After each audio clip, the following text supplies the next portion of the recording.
กเป็นประเทศที่มีมนต์เสื้อศิลปะวัฒนธรรมที่เก่าแก่และมีหลายเผ่าชนดำรงชีวิตอยู่ห่วมกันอย่างเป็นพืชแผ่นแน่นหนาแผ่นดินคำผืนนี้แดนอัญมณีแห่งเมืองของมีเสียงแค้นเสียงกลองทางฮิตของประเพณีที่เป็นเอกลักษณ์ของแต่ละเผ่าเซนพระขวัญบุญกินเจียง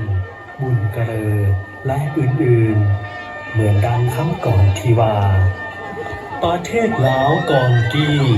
หลายปีผ่านมามีห้วยน้ำผู้ผาประเพณีกล่าวไว้อ้ายเอื้อน้องไงน้อยลายเผ่าห่วงอุทธรทุ่งซาดลาวหงแจ้งจำปาบานเฮืองหงทุกเผ่าสนเพียบพร้อม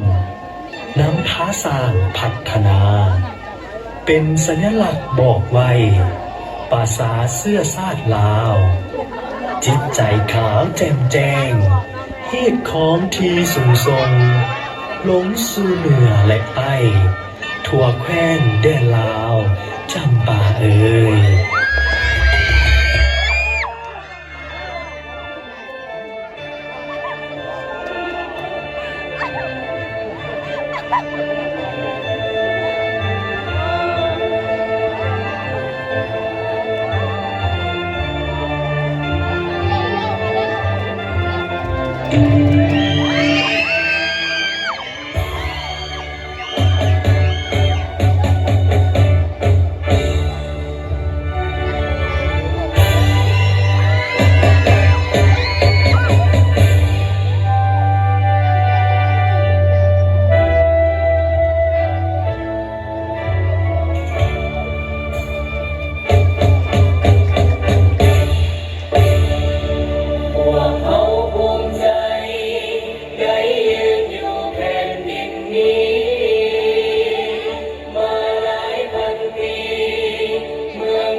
เลิศล้ำมาแต่ใด